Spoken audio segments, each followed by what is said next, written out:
this is just going to be a look at, so you can get a close-up look at this item. Got them on Amazon. Put them on a keychain if you want.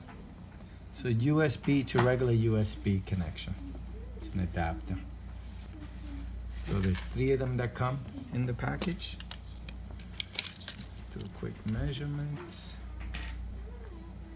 It's about 1 inch long from the top to bottom.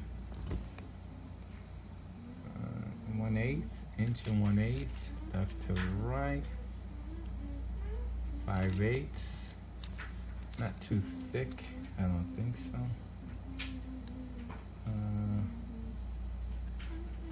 Almost 1/4. It's a regular USB connection on one side and USB-C. So if you're looking to convert a USB-C to regular USB, I think this is type A.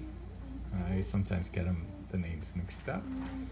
It has a little keychain holder and USB-C. All right, this is just a look at, so you get a close-up look and feel for the product. Okay, thank you.